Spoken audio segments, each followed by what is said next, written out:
Okay, this is the second part of the habits video. Good habits. So these are some habits that I learned along the way when I was an Army aviator. I went the warrant officer route. I did not go the lieutenant route, which was the absolute easy peasy route. The warrant officer route was they bring you in, they lock you up basically in Alpha Bravo and Charlie Company for a whole year, and you take your flight training along the way while you're doing that, and the Army indoctrinates you. So anyway, these are some habits that I've learned away. Not all these habits come from there, but it also things I've learned since then. So this is a habits video part 2. Here we go. So to be a better you with these habits, first thing is have 3 things you're grateful for every day. And that's so important. Pick out 3 things that you're grateful for. And it can be the same 3 things, but it just needs to be 3 things. You need to refuse negative thoughts. There's always going to be negative thoughts of I can't. That I can't is the biggest screw up word that there is. That's the biggest blocker of anything. Someone once said, whether you can or can't, you're right. So if, speaks for itself. Exercise some each day. In warrant officer school, we got up every morning at 4 o'clock and we exercised for an hour and sometimes 2 hours. And we run and we did grass drills and we were in perfect shape. So exercise. The next thing you need to do is mental exercises. I got a bee over here who's trying to fly in here. He's about to become part of the Fallen Aviator group. Anyway, do mental exercises. Try to envision yourself doing something and then do it.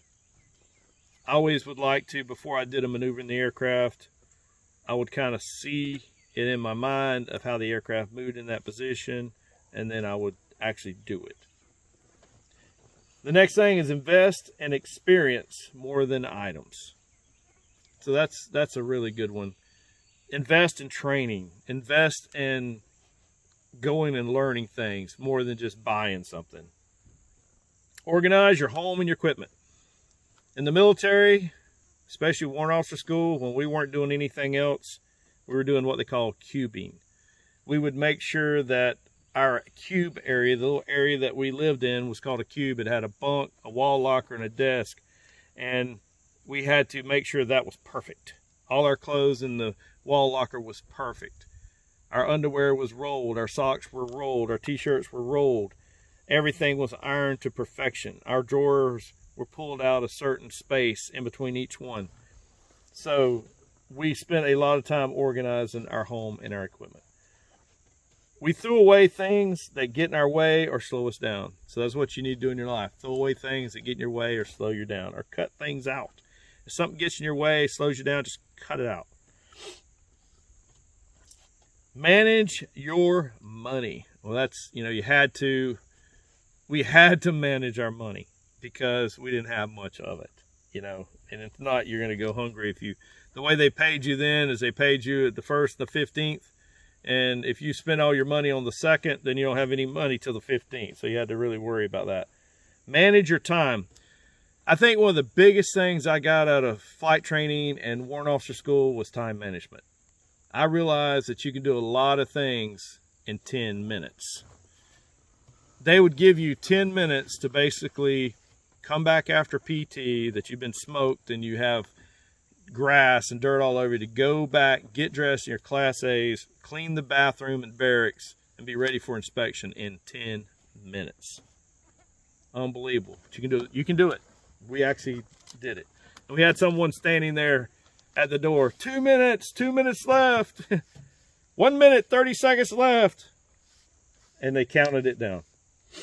So listen to yourself is the next one on the list. Listen to yourself. When your body is telling you something, listen to it. Take a walk every day. We always, and as a warrant officer, we took runs every day. But as you get older in life, you're not able to run. If you are able to walk, of course, I was in a wheelchair for a long time, but if you are able to walk, take a walk every day. A walk shows you things that you didn't see while you were driving. Pre-flight your clothes for the next day. You know, this is so important. We would always have our clothes laid out, ready to go for the next day. And many times we would be able to just slide out of that bunk, put our clothes on, just slide into our pants, put our shirt, everything. Even the tie would be tied, all the ribbons and everything in order to be put on the uniform and just ready to go. Plan your day on paper the night before. So sit down and write down everything that you plan to do the next day on paper, and then try to stick to that if you can.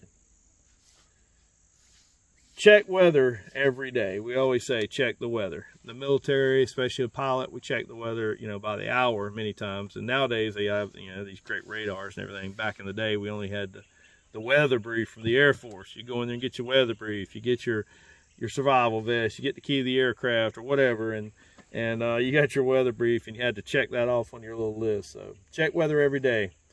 Learn something new every day. You know, when we would always say we had a pile of books we had to keep memorized because they could walk in any time and give you a no-nose check ride. So we had to keep up with this pile of books. You know, the Airman Information Manual, the Weather Manual, the 670-1, the -10 of the aircraft, you know, all these different books of rules and regulations. You had military regulations, and then you had civilian regulations. And as an Army aviator, we had to know both. So at any time they could walk in and just say, hey, no notice check ride, come with me. And they can ask you a question on any of that, and they can fail you. So we always said, if you are sitting on the toilet doing nothing, you're wrong. You need to be reading. and even at the, I remember even at the hangar in the bathroom, there was an Airman Information Manual sitting there, or either something, you know, even a local chart would be there, and a nautical chart or something where you could just look over it and go over it. So it was funny that we even learned while we were using the bathroom. It was crazy. Drink a glass of water often. That's so important because we forget to hydrate. Be exact and don't accept self-shit show. That is really important. Don't accept a shit show from yourself. You know, and grade yourself. Say, you know, that was a screw up. That didn't come across very well, or I didn't do very well with that. I need to correct that. And we used to land the aircraft. I would come in with especially in scout course, I'd come in, I'd land a little bit to the left of the line, and the instructor would look over to me and goes, you satisfied with that? And I'd be like, well, he goes, take off, come around, do it again. I mean, do it right, do it precise. Don't accept half measures. That's one of the main things they taught us, is there is no half measures. There's only doing it right. And that's what you need to do. Take care of your posture. Stand up straight. Put your feet together, stand up straight. That's what they used to say. So, yeah, don't slouch. It emboldens your enemy. Make a to-do list. Not just a daily list, not a daily card as we call it. Have a to-do list, a weekly list, a monthly list, a yearly list of long-term goals. And keep reviewing that list.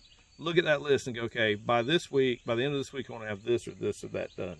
So make it, get it done. So next thing is make sacrifices. The Army will make you make sacrifices. The military will. You'll have to sacrifice family time, children's time, your own wants, needs, comforts. All those things will be sacrificed for the military and the military mission. Everything comes second to that. Now today, and today's military, I don't know what it's like, but I'm talking pre-1995. The next thing is find people that are good at your craft and learn from them. The Army is very good at doing that. They have experts that will teach you. When I was in flight school, the people that taught us were the Vietnam pilots. the old Vietnam Huey pilots. I had an old Vietnam Huey pilot by the name of Bob Barnes. He was the best. He looked like Albert Einstein with his hair all messed up. His flight suit was all unzipped, and he just looked like a mess, a walking mess in many ways. His shoes weren't polished. His flight suit was unzipped down to about his chest and had a white t-shirt on, and here we are all high and tight and clean cut and polished boots and everything, and we look at that guy and I go, ain't no way that guy can teach me anything, until we got in the aircraft.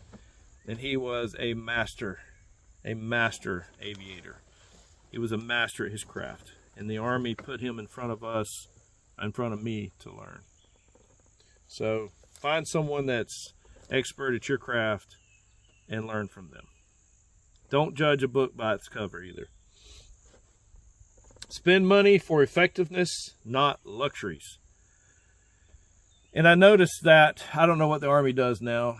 I don't know what the military does now. I keep saying that because I hear a lot of horror stories about them, prioritizing bullshit over the mission. But spend money to become effective, not to become comfortable. Because comforts will often get you killed. Do a map recon of wherever you go, because you never know when that map, you could lose your map. You might need to memorize it. So try to memorize the entire map. When I was a scout pilot, I remember one night, we're flying at night, and the instructor kicked the aircraft out of trim. My map went, we had the doors off, my map went right out the window. I was like, oh shit. Good thing I had already pre-memorized the time, turn, and communication frequencies. So I knew that I had to fly at a certain heading for a certain amount of time, then I had to turn. And I didn't get back perfectly at the spot where we're supposed to arrive, but I got close and I didn't fail. So pre-memorizing where you're supposed to go with a map before you go can save your life. A good example is, not too long ago here, they had phones went out. And there were people over in Jacksonville, and they said, when my phone went out, I couldn't figure out how to get out of Jacksonville. It's like, what do you mean? Well, I was using Google Maps to get home, and it just went out, and I had to pull over until the phone came back on. I was like, that's so much bullshit. You should have had a map. You should have memorized it. You should have known how to get out of there. So don't be too dependent on all this technology. Do a map recon, do a map memorization, and at least kind of know how to get out of an area or get home. The next thing on the list is be consistent. In the military, we always said consistent. They're looking for people that are dependable and consistent and good moral character. You need to be dependable. You need to be consistent. And then constantly self-evaluate. That is so important because you are always going to make a mistake. Some people make more mistakes than others, but the people that make less mistakes are constantly self-evaluating and correcting themselves. So you need to do that. Take water with you wherever you go. I learned that the hard way. The next one is use the bathroom. Whenever there's a clean bathroom close at hand, use it before you depart. You just never know when you're going to have another one. And the next one is always take a jacket with you. And you're like, it's the middle of the summer, I don't need a jacket. Always stick a jacket in your bag because it turns dark and it gets cold and it gets rainy and things like that. Always take a jacket. And the last one on the list is get some rest. When you have time to rest and to take a nap, grab a quick nap. Get some rest. You never know when the next time you're going to be able to have time to get a nap. I've been up 3 days in a row before and wishing I'd had just a little bit of more rest before that happened. And I'll add one more to it. Take a snack with you, especially if your sugar is up and down. Take a snack. Okay, go out and make your space, your family, your fellow warrior, and your fellow aviator better.